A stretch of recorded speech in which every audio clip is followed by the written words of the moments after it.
열왕기 상하의 구조는 크게 세 단락으로 나눠볼 수가 있습니다.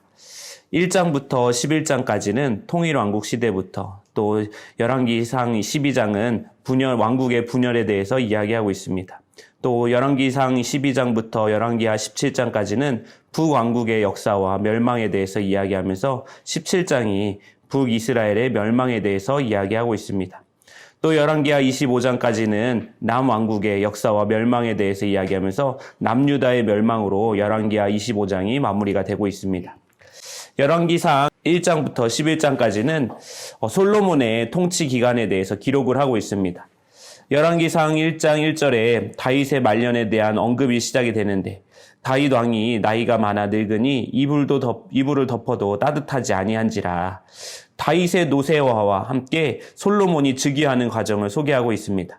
왕자들 간에 왕이 쟁탈을 놓고 여러 가지 각축전이 벌어지고 있는데, 결국은 솔로몬에게 왕권이 넘어간다는 내용이 1장의 내용입니다. 그래서 2장은 다윗의 죽음과 유언에 대해서 이야기하고, 그리고 솔로몬의 숙청 조치가 등장하고 있습니다. 또 3장에서는 우리가 잘 아는 솔로몬의 지혜로운 재판의 과정이 등장하고, 4장에서는 솔로몬이 관리들을 임명하는 장면을 나옵니다. 특별히 솔로몬 시대의 관리들은 다윗 시대와 차이를 보이고 있습니다. 먼저는 군대 장관으로 브나야가 단독입니다. 다윗은 요압과 브나야 2인 체제로 이 군대 장관 제도를 유지했지만, 솔로몬은 이 군부를 하나로 통합을 했습니다. 반면에 제사장은 사독과 아비아달로 기존의 이중 체제를 그대로 유지를 합니다. 그리고 이전에는 없었던 국내 대신이라고 하는 새로운 직책을 만듭니다. 이것은 왕의 재산 관리와 궁중 일을 다 도맡아서 하는 직책이었습니다. 다윗 시대에 없었던 직책이 생겼다는 것은 그만큼 나라가 체계화되었다라는 것이고, 궁중의 재산, 즉 왕의 재산이 관리가 필요할 만큼 많아졌다라는 것을 보여줍니다. 또한 다윗 시대에는 없었던 감독관도 생겼습니다. 이 행정적으로 견제와 보안이 기반이 탄탄해져감을 보여주고 있습니다. 그리고 7절에 보니까 12지방 관장을 두었다라고 말합니다. 여기서 12지파에 임명된 부역 감독관을 이야기하는데, 7절 이하에 그 이름들이 쭉 나열되고 있습니다. 솔로몬은 온 이스라엘 12지방에 부역 감독관을 임명해서 세금을 부과했는데, 이 세금 부과 대상에서 유다 지역만 제외를 시켰습니다. 이것이 노골적인 친유다 정책으로 솔로몬의 대표적인 실책으로 평가가 되어집니다. 또 5장부터 8장까지는 성전과 왕궁의 건축 이야기가 등장합니다. 5장에서 솔로몬이 성전 건축을 위해서 준비를 하고, 또 6장에서는 성전 건축을 하는 장면이 묘사가 됩니다. 또 7장에서 자신이 거할 궁전을 건축한 후에 8장에서 성전을 봉헌하는 내용이 기록이 되고 있습니다. 그리고 9장에서는 하나님이 솔로몬에게 다시 나타나셔서, 그런데 여기서 솔로몬에 대한 하나님의 경고가 등장합니다. 열왕기상 3장에서 솔로몬이 기브온 산당에서 1000번제를 드렸을 때 하나님이 솔로몬의 꿈으로 나타나셨습니다. 그리고 9장 1, 2절 말씀에 솔로몬이 여호와의 성전과 왕궁 건축하기를 마치며 자기가 이루기를 원하던 모든 것을 마친 때에 여호와께서 전에 기브온에서 나타나신 것 같이 다시 솔로몬에게 나타나셨다라고 말씀합니다. 그리고 3절에는 솔로몬이 봉헌한 성전에 대해서 하나님이 3가지로 성전의 의미를 정의해 주십니다. 첫째는 하나님의 이름을 둔 곳, 둘째는 하나님의 눈이 있는 곳, 셋째는 하나님의 마음이 있는 곳이 성전이다라고 하는 것입니다. 그런데 하나님은 솔로몬에게 조건을 붙이십니다. 4절에 보니까 내가 만일 내 아버지 다윗이 행한 같이 마음을 온전히 하고 바르게 하여 내 앞에서 행하며 내가 내게 명령한 대로 온갖 일에 순종하여 내 법도와 율례를 잘 지키면이라고 말합니다. 달라진 것이 하나가 있는데, 사무엘하 7장 16절 말씀에 하나님은 무조건 너희 집안의 왕조는 영원할 것이다 라고 무조건적인 약속을 해주셨습니다. 그런데 오늘 본문 말씀에서는 조건적인 약속으로 바뀌어집니다. 이것이 굉장히 중요한 대목인데, 다윗에게 주신 것이 하나님의 무조건적인 약속이었는데, 그 솔로몬 때 와서 이 약속이 조건적으로 바뀐 것입니다. 하나님의 약속은 기계적인 약속이 아니다라고 하는 것입니다. 500원짜리 동전 넣으면 그 안에서 그 물건이 나오는 자판기가 아니다라고 하는 것입니다. 하나님의 약속은 관계적인 약속입니다.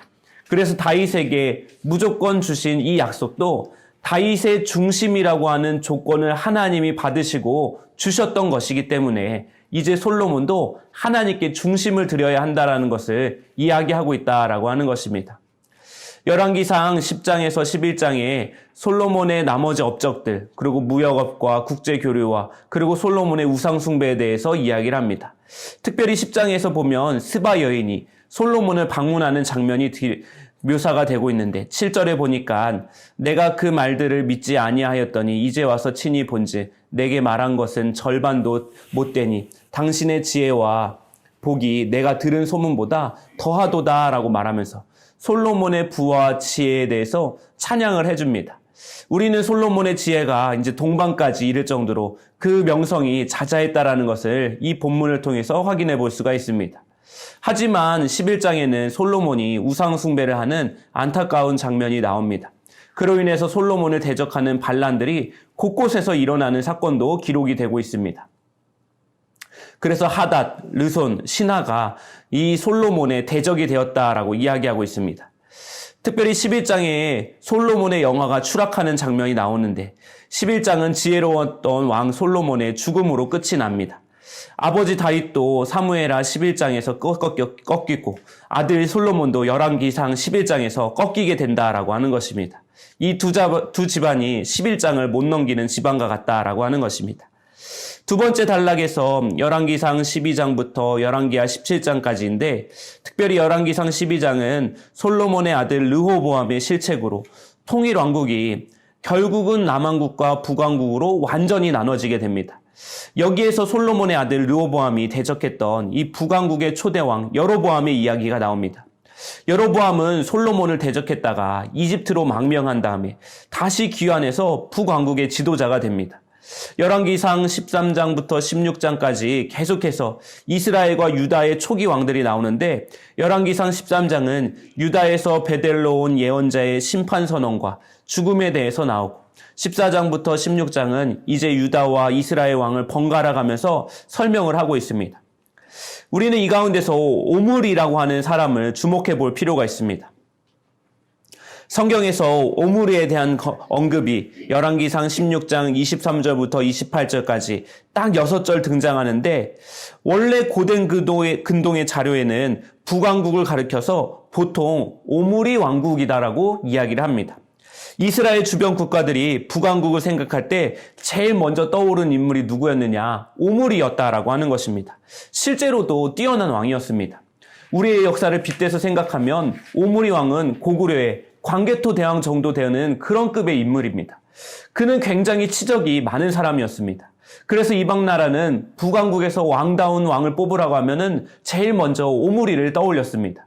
그런데 성경에서는 그의 이름을 아주 적게 언급하고 있고 그것도 부정적으로 이야기합니다. 우리가 기억해야 될 것이 있는데 오므리 왕이 비록 정치적으로 경제적으로 많은 업적을 남겼을지라도 하나님이 보셨을 때 그의 뛰어난 세상의 치적과 아무런 가치가 없다라고 판단을 하신 것입니다. 우리가 아무리 세상에서 유명해지고 경제적인 성공을 얻었다 하더라도 하나님의 뜻에서 벗어난 성공은 하나님이 기억하지 않는다라고 하는 것입니다. 우리는 세상의 기준에 따라 사는 것이 아니라 성경에서 말하고 있는 하나님의 기준을 따르는 사람이기 때문입니다. 즉 하나님 마음에 합한 자들이 되어야 한다라고 하는 것입니다. 오므리 왕이 아무리 세상에서 인정받고 업적이 많을지라도 하나님 보시기에는 내세울 것이 없는 딱 6절 정도밖에 되지 않는 왕이었다라고 하는 것입니다. 여러분, 이것이 우리의 인생의 최종 목적지가 세상 앞에 설 것인지 하나님 앞에 설 것인지를 분명히 해야 된다라고 우리에게 말해주고 있다라고 하는 것입니다. 열왕기상 17장부터 19장까지는 또 하나의 부분으로서 바알의 제의와 투쟁하는 예언자 엘리야가 주로 등장을 합니다. 20장에서 22장까지 아합에서부터 아하시아까지의 이야기입니다. 20장은 아합이 아람왕 베나닷의 군대의 두 번째 전투에서 물리친 사건이 나오고 21장은 나봇의 포도원을 강탈한 사건이 기록이 되고 있습니다. 또 22장은 이물라의 아들 미가야의 예언으로 하나님께서 거짓 영을 예언자들에게 불어넣으십니다. 놀랍게도 하나님께서 거짓 영을 다른 사람들에게 부여하신다라고 하는 사실도 놀라운 것입니다. 그리고 열왕기하 1장부터 8장까지는 엘리야의 말년 사역과 엘리사의 기적 사건이 묘사가 되어져 있습니다. 그래서 1장에는 엘리야의 예고대로 아하시아의 죽음을 맞이하는 장면이 나오고, 또 2장에서는 엘리야가 승천하고 후계자로 엘리사가 뒤를 잇습니다. 이 가운데서 5장은 엘리사가 아람 군대 나아만의 병을 고쳐주는 사건으로 유명한 본문이 등장합니다. 그리고 9장부터 17장까지는 예후부터 시작해서 북왕국의 멸망까지를 기록해주는 사건으로 나타나고 있습니다. 9장에서 10장에 엘리사가 예후 장군을 기름 부어서 그에게 쿠데타를 일으키게 만들어서 아합 왕조를 무너뜨리는 사건이 기록되고 있습니다. 일명 예후 혁명인데 엘리사는 예후 장군을 아합 왕조를 심판할 도구로 사용합니다. 그래서 또 10장에서는 예후가 아합 왕조와 바알 제사장들을 다 전멸시켰고, 그 바람에 남왕국 왕 아하시아도 죽음을 맞이합니다. 아합의 딸이며 아하시아의 모후인 아달랴가 섭정을 하게 됩니다.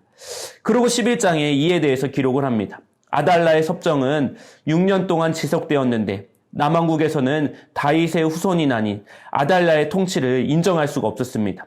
왜냐하면 남왕국은 오직 다윗의 자손만이 왕위를 계승할 수 있다고 믿었기 때문입니다. 하지만 아달랴는 대단한 여장부였던 것 같습니다. 그래서 아달랴를 권력을 잡기 위해서 인륜을 저버린 아주 못된 여자로 평가하고 있는 것 같지만, 여성 신학자들은 아달랴를 훌륭한 정치인으로 보기도 합니다. 아달랴는 뛰어난 정치력과 판단력을 지닌 훌륭한 인품의 소유자로 유다 왕실에 몰아친 위기 상황에서 자신과 왕실을 잘 다스린 태우로 해석을 한다라고 하는 것입니다. 성경에서 오므리는 고작 6절밖에 안 나오지만 아달랴는 한 장에 걸쳐서 소개가 될 뿐만 아니라 그녀의 죽음도 기록하고 있다라고 하는 것입니다. 비록 비참하게 죽었지만 아무튼 한 시대를 쥐락펴락했던 여걸이었다라는 것이 분명해 보입니다. 또 12장에 유다왕 요아스와 성전 수리에 관한 내용이 나오고, 13장에서는 엘리사의 죽음이 언급이 됩니다. 그리고 17장에서는 북왕국 이스라엘의 멸망에 관한 기록이 되어져 있습니다. 마지막 세 번째 단락입니다. 18장부터 25장까지는 북왕국의 멸망 이후에 남왕국 단독의 역사와 멸망에 대해서 기록을 합니다. 특별히 18장에서 20장에 히스기야 왕이 상당히 많은 분량에 걸쳐서 언급이 되고 있습니다. 18장에서는 주전 701년 아하시알의 사네립이 예루살렘을 침공한 사건이 나옵니다. 이때 남왕국이 완전히 망할 뻔했습니다. 이 전쟁으로 대부분의 도시가 파괴되었고 예루살렘 성전만 덩그러니 남은 도시국가로 전락하게 됩니다. 이 사건이 너무 유명해서 이사야 36장부터 39장에서 다시 한번 언급이 될 정도입니다. 19장에서는 히스기야의 기도가 나오고 20장에서는 히스기야가 병들어 죽게 되자 하나님께 기도받아 치유받는 사건이 등장을 합니다.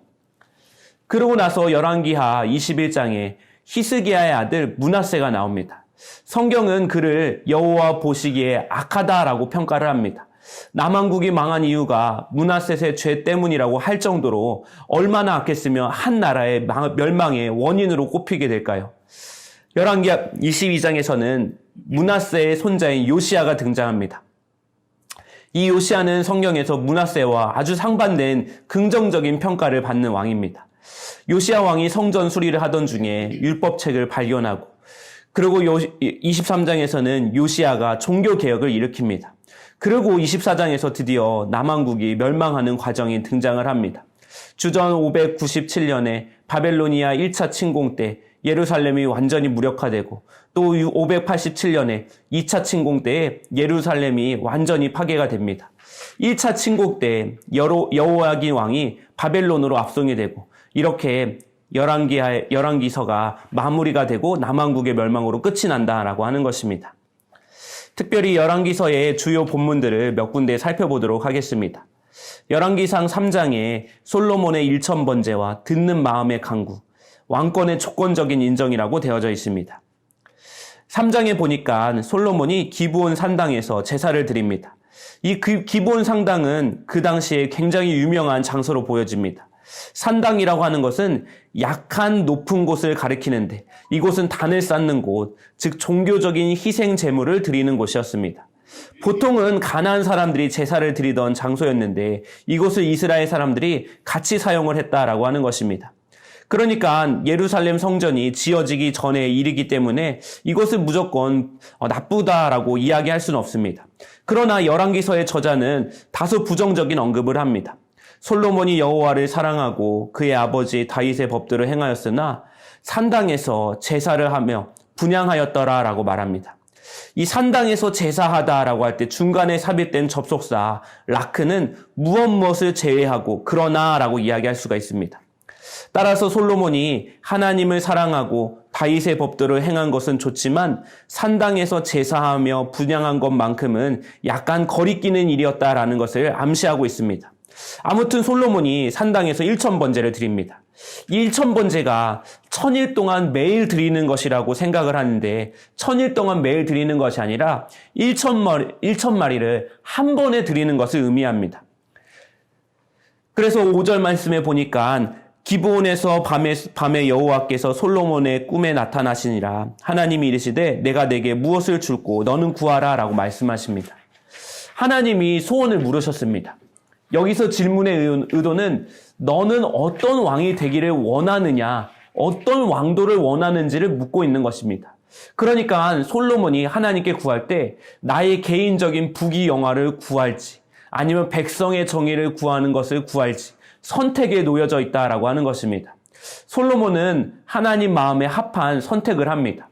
나의 하나님 여호와여 주께서 종의 아버지 다윗을 대신하여 왕이 되게 하셨사오나 종은 아직 작은 아이라 출입할 줄 알지 못하고 왕께서 택하신 백성 가운데 있나이다. 그들은 큰 백성이라 수요가 많아서 셀 수도 없고 기록할 수도 없사오니라고 말합니다. 자신을 작은 아이라고 이야기하고 출입할 줄도 못한다. 자신에게는 군사적인 그런 능력이 없다라고 이야기합니다. 자신이 왕으로서 역할을 감당하기에 경험과 능력이 부족하다라는 것을 이렇게 고백하면서 9절에 이렇게 말합니다.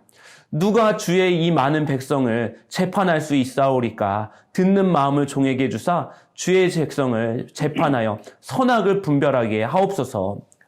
일반적으로 성경 사람들이 알고 있는 솔로몬이 지혜를 구했다라고 알고 있습니다. 그런데 솔로몬이 지혜를 구한 것이 아니라 솔로몬이 구한 것은 듣는 마음을 구했다라고 하는 것입니다.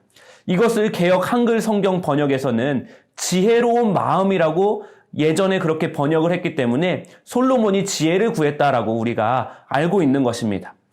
여기서 듣는 마음과 지혜가 별개는 아니지만 온전한 번역은 아닙니다. 이 듣는 마음이 히브리어로 레브 쇼메아라고 하는데 레브는 마음이고 쇼메아는 듣는이라고 하는 뜻입니다. 구약 성경에서 마음은 항상 생각과 의지를 관장하는 기관입니다. 이 판단력과 진실을 감별할 수 있는 감수성을 그렇게 구조하는 그런 기관이 바로 마음이다라고 하는 것입니다. 솔로몬은 특히 재판을 통해서 선악을 분별해서 백성들의 억울함을 해결해주고 나라를 공정하게 다스리고자 하는 구체적인 목표가 있었습니다. 그래서 이 솔로몬은 경청이라고도 할 수 있는 분별력을 하나님께 구했습니다. 하나님도 그의 마음에 감동을 받으셨습니다. 그래서 10절에서 11절 말씀에 세 가지 복을 이야기하는데 장수와 부와 복수, 인간의 기본적인 3대 욕망을 의미합니다. 물론 개인적인 욕구입니다. 그런데 솔로몬은 개인의 이익을 구하지 않고 분별하는 지혜, 듣는 마음만 구했다라고 하는 것입니다. 솔로몬의 듣는 마음이란 잘 듣는 것, 옳게 분별하는 것, 즉 경청의 마음이다라고 하는 것입니다. 그러니까 지혜로운 사람은 잘 들어줄 줄 알고 경청해 줄 줄 아는 사람이다라고 하는 것입니다. 사실 열왕기상의 3장의 주제는 솔로몬의 왕권을 하나님께서 인정해 주셨다라는 것에 왕권의 합법화의 주제입니다. 그동안 솔로몬에게 나타나시지 않은 하나님께서 솔로몬에게 나타나서 왕의 직무를 수행할 수 있는 능력을 주셨습니다. 그런데 하나님께서 그냥 다윗의 자손이어서 무조건 인정해 주지 않고 조건을 다셨습니다. 어떤 조건이냐? 솔로몬이 하나님께 받은 듣는 마음의 지혜는 솔로몬이 내 아버지 다윗이 행한 같이 내 길로 행하며 내 법도와 명령을 지킬 때만 주어지는 것이다 라고 분명하게 이야기합니다. 지혜는 타고난 것이 아닙니다. 믿음의 분량에 따라 하나님이 그때그때마다 주시는 것입니다. 잠언 1장 7절에는 하나님을 경외하는 것이 지혜다라고 말하였습니다. 인생의 참된 지혜는 하나님으로부터 주어지는 것입니다. 하나님을 떠난 지혜는 꾀에 불과하다라고 하는 것입니다. 또 12장에 보니까 르호보암의 악수, 이 무너진 통일 왕국에 대해서 소개를 하고 있습니다. 원래 다윗은 남유다에서 헤브론에서 처음으로 왕이 된 사람입니다. 사울의 죽음 이후에 사울의 아들들이 하나같이 왕권 계승에 실패해서 남왕국 사람들이 남유다의 왕 다윗에게 계약직 왕을 제안해서 이 통일 왕국이 세워졌습니다. 이는 늘 분열의 위험이 도사리고 있음을 보여줍니다. 솔로몬은 친유다 중심의 정책을 펼쳤습니다. 유다 지역은 세금을 면제해주고 북왕국의 10지파에게만 세금을 부과했습니다. 또 국가 채무를 해결하기 위해서 북왕국 지역의 일부를 떼어서 하솔에게 주었습니다. 다윗 시대와 달리 솔로몬 시대 때는 북왕국 사람들의 불만들이 고조가 되었다라고 하는 것입니다. 솔로몬이 죽고 새롭게 왕이 된 솔로몬의 아들 르호보암에게 북왕국 사람들이 찾아와서 그동안 쌓였던 불만을 늘어놓습니다. 그리고 자신들이 그동안 남쪽 사람들에게 짐까지 짊어지며 세금을 냈던 무거운 멍해와 고역을 가볍게 해달라고 요청을 합니다. 이것이 북왕국이 재계약하는 조건이다라고 말합니다. 르호보암은 이 계약을 갱신하기 위해서 세겜에 올라갑니다. 이때 솔로몬을 피해 애굽으로 망명했던 느밧의 아들 여로보암이 다시 돌아와서 이 자리에 참석을 했습니다. 북왕국의 요구사항을 청취한 르호보암이 3일간 심사숙고했습니다. 이때 르호보암이 참모진들의 의견을 듣기 시작하는데 이때 참모진들의 의견이 둘로 나뉜 것 같습니다. 하나는 6절 말씀의 노장파이고 또 하나는 8절 말씀의 소장파입니다. 노장파는 혁명적인 제안을 합니다. 왕이 이 백성을 섬기는 자가 되라라고 하는 것입니다. 그러니까 북왕국의 요구를 다 들어주고 왕이 먼저 섬기는 자세를 보여주면 북왕국도 왕에게 섬기는 자세로 보일 것이다라고 하는 온건책을 제안을 합니다. 그런데 소장파는 더 강경한 정책을 쓰라라고 조언을 합니다. 소장파의 이야기들은 가나안 왕들처럼 군림하는 왕이 되라라고 이야기합니다. 왕권이 강력해야 저 사람들이 더 이상 이런 요구들을 하지 않는다라고 이야기합니다. 결국 르호보암은 어떤 선택을 했느냐? 이 소장파의 의견을 받아들여서 이제는 그가 이스라엘 왕이 아니라 가나안 왕처럼 되는 것을 선택했다라고 하는 것입니다. 신명기 17장 20절 말씀에 의하면 그리하면 그의 마음이 그의 형제 위에 교만하지 아니하고 이 명령에서 떠나 좌로나 우로나 치우치지 아니하리니 이스라엘 중에서 그와 그의 자손이 왕위에 있는 날이 장구하리라 라고 말합니다. 율법에 따르면 이스라엘의 왕은 탐욕스러운 권력을 억제하고 말씀을 가까이 하고 형제 위에 교만하게 해서 군림하는 왕이 되어서는 안 된다라고 이야기했습니다. 이스라엘의 왕은 진정한 왕이 하나님이시기 때문에 이스라엘의 왕은 하나님의 왕권을 실현하는 도구, 청지기가 되어야 한다라고 하는 것입니다. 하지만 르호보암은 하나님이 원하시는 왕이 아니라 세상의 일반적인 평범한 왕이 되기를 원했습니다. 그 결과 남과 북으로 갈라진 것입니다. 하나 되는 것은 힘들어도 분열되고 깨지는 것이 얼마나 쉬운 것인지 우리에게 잘 보여주고 있습니다. 예수님께서도 화평하게 하는 자는 복이 있나니 그들이 하나님의 아들이라 일컬음을 받을 것이다 라고 말씀하여 주셨습니다. 열왕기상 17장에는 바알 숭배의 본산지에서 거둔 승리에 대해서 소개를 합니다. 이 남북이 갈라져서 소소한 분쟁을 벌이는 가운데 디셉 사람 엘리야가 등장을 합니다. 17장의 배경은 북왕국의 아합 왕 시대를 배경으로 합니다. 이 북왕국은 주변 국가들과 국경이 맞닿아 있었기 때문에 많은 이방 민족들과 왕래를 하였고 그 영토 안에서도 수많은 가나안 원주민들과 함께 더불어 살고 있었습니다. 그래서 아합 왕은 모든 민족이 다 통합되는 종교 관영 정책을 실시합니다. 이로 인해서 북왕국이 혼합 종교 신앙으로 변질되게 됩니다. 그래서 여기서 한 걸음 더 나아가서 아합은 바알 종교의 아주 열혈 신자였던 시돈의 공주 이세벨을 아내로 맞이하여서 북왕국이 본격적으로 바알 종교 정려 정책을 펼치게 된다라고 하는 것입니다. 이 아합 왕 시대 때는 하나님을 믿으면 국가 종교인 바알 종교를 거역하는 것이 되기 때문에 박해를 받게 되었습니다. 그런데 이 시기에 신학적인 문제가 대두가 됩니다. 바로 수년 동안 비도 이슬도 있지 아니하니라 라고 하면서 과연 비를 주관하는 신이 누구냐 하는 문제였습니다. 원래 유목민이었던 이스라엘은 가나안 정책 이후에 농경사회로 진입하여서 이동이 아닌 정착하는 삶을 살게 되었습니다. 유목민 때는 비가 오는 곳으로 선택하며 돌아갈 수 있었지만 농경사회가 되고 나서는 비가 어느 순간에는 적당히 와야 된다라고 하는 문제가 있었습니다. 그런데 그 땅에서 살다 보니까 이 바알이 비와 풍요와 다산을 관장하는 신이었습니다. 그러니까 자연스럽게 이스라엘 백성들이 바알을 받아들인 것입니다. 그런데 갑자기 등장한 엘리야가 지금까지 들이닥쳐서 그들의 신앙을 뿌리째 흔들어 놓으려고 합니다. 1절의 말씀을 쉽게 말하면 너희가 철석같이 믿고 있는 비를 관장하는 신은 바알이 아니다. 비를 관장하는 신은 하나님이시다 라고 말합니다. 그러자 엘리야의 말처럼 비가 내리지 않고 시냇물이 아예 말라버립니다. 그리고 하나님은 엘리야에게 시돈으로 가라라고 명령을 하십니다. 왜 하나님께서 시돈에서 이 사르밧 과부를 만나게 하셨을까요? 이 시돈 지역은 바알 종교의 원래 본산지로 알려져 있습니다. 이세벨의 고향이기도 합니다. 하나님은 적진에서 자신의 주도권을 보여주시기 위해서 엘리야를 시돈으로 보내신 것입니다. 하나님이 승부수를 띄우신 것입니다. 바알의 신으로 알려진 바알의 홈그라운드에서 바알도 비의 문제를 해결하지 못하는 무력함을 하나님께서 직접 폭로하시고 동시에 하나님의 위대하심을 드러내기 위해서 엘리야를 시돈으로 보내서 사르밧에서 과부를 만나게 하신다라고 하는 것입니다. 9절 말씀에 보통 가난한 과부가 먹을 것도 없는 상황에서 밥솥을 팍팍 긁어가지고 선지자를 대접할기에 복을 받는다라고 하는 그렇게 이해하는 본문으로 알려져 있습니다. 그런데 이 본문은 섬김의 문제를 넘어서는 그 이상의 것을 말하고 있습니다. 엘리야가 사르밧 성문에 이르러 한 과부에게 마실 물과 먹을 떡을 요구합니다. 그러자 과부가 이렇게 말합니다. 두 가지를 언급하고 있는데 첫째는 3년 동안 비가 내리지 않아 먹을 것이 없다는 것이고 둘째는 먹을 것이 바닥나서 마지막 남은 음식을 먹고 내가 죽겠다라고 이야기하는 것입니다.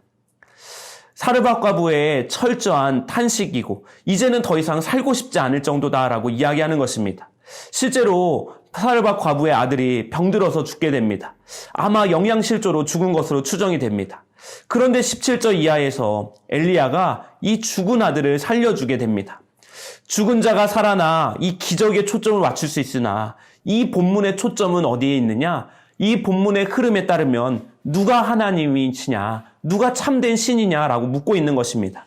하나님이 참 신이시고 하나님이 비를 관장하시며 생명도 주관하시는 하나님이심을 잘 말씀해주고 있고 하나님의 말씀은 죽음의 문턱까지 간 사람과 이미 죽은 사람의 생명까지도 되살리는 능력이다라고 이야기하고 있습니다. 여기서 기억해야 될 것은 하나님의 명령과 성취 사이에 항상 틈과 간격이 있다라고 하는 것입니다. 하나님의 말씀이 성취되는 데 있어서 중요한 연결고리가 있다라고 하는 것입니다. 그것이 무엇이냐? 바로 믿음의 순종이다라고 하는 것입니다. 이 바알의 본산지 시돈 지역에서 아마도 바알씨를 믿고 있었던 이 사르밧 과부가 이렇게 고백을 합니다. 24절에 여인이 엘리야에게 이르되 내가 이제야 당신은 하나님의 사람이시요 당신의 입에 있는 여호와의 말씀이 진실한 줄 아노라 하니라 라고 말합니다. 하나님의 말씀을 참이라고 고백한 그녀가 믿음으로 반응을 했다라고 하는 것입니다. 하나님의 말씀이 성취되기 위해서는 우리의 믿음과 순종이 필요하다라고 하는 것입니다. 하나님께서는 누가 참 하나님이신지 드러내기 위해서 일부러 우리의 믿음과 순종이 들어갈 틈을 만들어 놓으시고 그 간격 사이에 우리의 순종의 고백을 받아주신다라고 하는 것입니다. 열왕기하 17장 말씀에 북왕국 이스라엘의 멸망과 아시리아의 쌍방향 강제 이주 정책에 대해서 알아보도록 하겠습니다. 이 북왕국 이스라엘은 주전 722년 아시리아에 의해서 멸망하게 됩니다.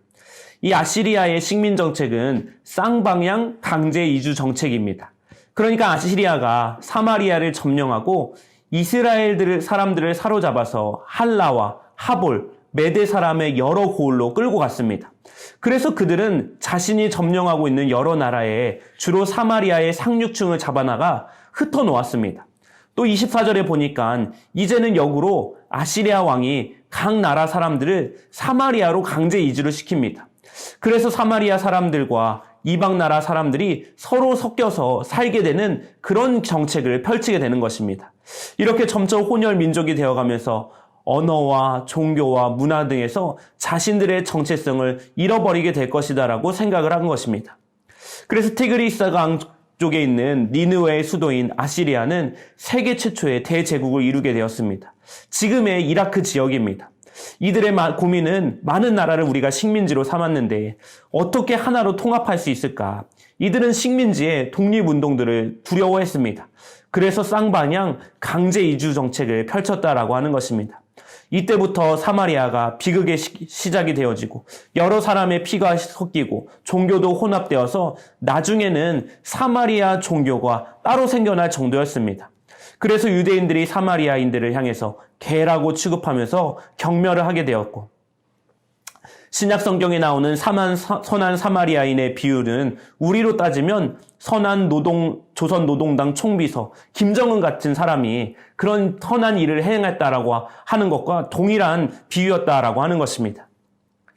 이번에는 열왕기하 24장에서 남유다의 멸망과 바벨로니아의 한반향 강제 이주 정책에 대해서 알아보도록 하겠습니다. 요시야가 뭇깃도에서 전사를 하사 남유다의 국군이 내리막길로 치달아서 결국은 멸망하게 됩니다. 이 과정에서 바벨론이 1차 침공으로 예루살렘을 공략했습니다. 이 일은 주전 597년의 사건으로서 예루살렘 1차 침공을 말하고 있는데, 이때 바벨로니아의 느부갓네살이 유다를 쳐서 성전의 모든 재물을 탈취하고 예루살렘 사람들을 잡아갔습니다. 그리고 24장 13절에서 14절 말씀에 보면 우리 성경으로 보면은 예루살렘의 모든 백성이라고 번역이 되어 있지만 히브리어 원문에는 백성이라고 하는 단어가 없습니다. 그러니까 바벨로니아가 예루살렘 백성 모두를 끌고 간 것이 아니라 상류층과 지도층만 끌고 잡아갔다라고 하는 것입니다. 그래서 본토에 남겨진 사람들은 비천한 자들만 남겨두었습니다. 역사학자들은 그 당시의 인구의 약 90%가 유다 지역에 그대로 남아있을 것으로 추정을 합니다. 이 남아있는 사람들은 무척 자존심이 상했을 것입니다. 왜냐하면 그 땅에 남아있는 것 자체가 내가 비참한 자, 아무 쓸모없는 인간이다라고 간주되기 때문입니다. 반면에 바벨론으로 끌려간 고위층과 상류 엘리트들은 포로로만 끌고 가서 유다 본토에서 반란을 일으킬 구심점들을 제거하고 제국 차원에서 경쟁력을 더 발전시키는 고급 인력으로 이들이 확보를 했습니다. 이런 식민 정책이 한방향 강제 이주 정책이다라고 하는 것입니다. 그리고 나중에 587년에 예루살렘을 2차 침공하고 1차 침공 때 사람들이 포로로 끌려갔고 2차 침공 때 예루살렘 성벽과 성전이 완전히 초토화되었습니다. 바벨로니아는 성전이 파괴될 때마다 신상까지 제거하는데 하나님은 본래 신상이 없었기 때문에 제거할 수가 없었고 이때도 비참한 자들만 남겨두었다라고 하는 것입니다. 역대상하를 한번 보도록 하겠습니다. 역대상하는 주로 열왕기서랑 거의 역사적인 흐름이 동일하기 때문에 역대상하와 열왕기서가 어떤 구분만 있는지 살펴보도록 하겠습니다. 특별히 역대상 1장부터 9장까지는 아담에서부터 사울까지의 족보에 대해서 이야기합니다. 이곳은 다윗 이전에 이스라엘의 계보가 나오는데 몽땅 족보가 되었기 때문에 성경의 수면제다라고 불려지는 본문입니다. 하지만 이 본문도 중요한 의미가 있습니다. 이전까지 역사가 아담에서 아브라함, 아브라함에서 야곱까지 이어진 역사이며 창조의 하나님께서 다윗의 계보를 통해서 지금까지 일하고 계시다라는 것을 드러내는 데 목적이 있다라고 하는 것입니다. 10장부터 29장까지는 역대상의 주요 본문입니다. 여기서 사울의 죽음과 다윗 왕궁에 대한 이야기가 나오는데 사울의 죽음은 10장에서만 기록되고 11장부터 29장까지 무려 20장에 걸쳐서 다윗의 이야기를 강조하고 있습니다. 특별히 역대기에 기록된 다윗의 업적은 사무엘, 열왕기서와 달리 군사적인 업적은 거의 빠지고 주로 성전 건축과 관련된 업적에 초점을 맞추고 있습니다. 그러니까 역대상의 저자는 사울이라고 하는 이스라엘의 오명이 될 수 있는 사람의 이야기들은 최소한으로 간략하게 하고 이 성전이 파괴되었던 이 포로기 이후에 쓰여진 성경이라고 알려진 이 역대서가 하나님께서 주시는 이 성전을 회복하는 이야기를 강조하기 위해서 다윗의 성전 건축을 강조하고 있다라고 하는 것입니다. 그래서 역대하 1장부터 9장까지 솔로몬의 성전 건축과 영화에 대해서 이야기하고 10장부터 36장까지는 유다 왕국의 역사와 종말을 기록하고 있습니다. 이 단락에서부터 르호보암의 통치부터 유다 왕의 역사, 그리고 마지막에 고레스 칙령까지 소개가 됩니다. 특별히 1장에서 9장은 솔로몬의 성전 건축을 아주 긴 분량에 할애해서 소개하고 있는데, 이 성전을 중심으로 역사를 재조명하고자 하는 역대기 저자의 의도가 담겨져 있다라고 하는 것입니다. 또한 10장부터 36장의 유다 왕들 중에 아사와 여호사밧, 히스기야, 그리고 요시야, 이렇게 4명이 긍정적인 평가를 받고 있습니다. 이 중에 여호사밧과 히스기야는 총 4장에 걸쳐서 소개가 됩니다. 열왕기에서 여호사밧은 북왕국 왕의 아하 왕을 돕는 조연 정도로 소개가 됩니다. 열왕기에서는 그렇게 존재감이 없었던 사람인데 역대기에서는 거의 주연급입니다. 그 중에 대표적인 본문이 20장에 여호사밧이 기도하는 왕으로 소개되어서 암몬과 모압 전쟁에서 기도와 찬송으로 멋지게 승리하는 신실한 왕으로 묘사가 됩니다. 이 여호사밧 왕이 전쟁이 발발한 상황 중에서도 군대를 잘 정비하고 무기를 챙기는 일보다 제일 먼저 하는 것이 무엇이냐? 기도하면서 성가대를 조직하는 일이었습니다. 여호사밧 왕이 첨단 전쟁 무기가 아닌 기도와 신앙으로 무장된 신실한 왕이었다라고 하는 것입니다. 그 결과 하나님께서 그 삶 가운데 하나님의 승리를 허락하여 주십니다. 또 29장에서 32장에 히스기야 왕의 통치도 군사적인 사건이나 정치적인 업적들보다는 성전과 예배에 관련된 왕의 행적들이 소개가 됩니다. 히스기야 왕이 29장에서 종교개혁을 일으킵니다. 30장에서는 유월절을 갱신합니다. 이 유월절은 출애굽의 출발점이 된 절기로 히스기야가 종교개혁 이후에 유월절을 지킨 새로운 시대의 출발을 알리면서 하나님의 진노를 피하고자 했습니다. 그래서 31장에서는 히스기야가 제사장들과 레위인들의 생계 대책을 마련해주고 제사장을 조직하고 성전에서 봉사하는 사람들을 위해서 재정 보조 시스템을 다시 만들어줍니다. 그러니까 제사장들이나 성전에서 일하는 사람들을 위한 생활 보조 시스템을 재확립했다라고 하는 것입니다. 그리고 역대하의 마무리가 고레스 칙령으로 마무리됩니다. 이 고레스의 원년은 주전 539년으로 이때 바벨로니아가 페르시아에게 합병되고 페르시아의 초대 왕이었던 고레스 주전 538년에 칙령을 내리는데, 이 칙령에는 바벨론으로 끌려갔던 유다 백성들을 향한 귀한 명령이 담겨져 있었다라고 하는 것입니다. 마지막으로 역대기와 열왕기의 비교를 한번 살펴보도록 하겠습니다. 이 열왕기와 역대기는 왕들에 대한 역사를 함께 기록하고 있으면서도 역사를 바라보는 관점에 따라 판이하게 기록이 달라집니다. 열왕기는 이스라엘과 유다 왕국의 멸망이 하나님의 무능에서 비롯된 것이 아니라 하나님이 미리 경고하신 대로 이 나라가 하나님 말씀에 순종하지 않았기 때문에 죄로 인한 하나님의 심판으로 멸망했다라고 하는 신학적인 대답을 제시하는 것이 열왕기서의 주된 의도입니다. 반면에 역대기는 열왕기의 저자보다 적어도 한 세기 이상 늦은 시대를 살고 있었습니다. 그래서 각각의 청중이 가진 문제가 달랐습니다. 열왕기를 주로 읽었던 청중들은 포로기의 이스라엘 공동체였는데 어떻게 우리에게 이런 일이 일어날 수 있었을까 관심을 가진 반면에, 역대기의 청중들은 포로기에서 이제 돌아온 사람들, 귀한 공동체여서 앞으로 우리가 어떻게 살아갈 수 있을까 그런 관심이 있었습니다. 그래서 열왕기의 주된 관심이 과거에 있었다면 역대기의 주된 관심은 미래에 있었다라고 하는 것입니다. 그래서 역대기는 예루살렘 성전을 중심으로 이스라엘 역사를 되짚어 봅니다. 우리의 미래는 예배 공동체에만 희망이 있다라는 것을 그들이 다시 한번 깨닫게 되었다라고 하는 것입니다.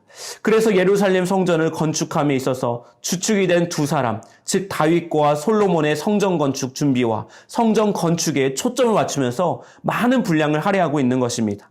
이를 위해서 다윗은 이상적인 왕이어야 됩니다.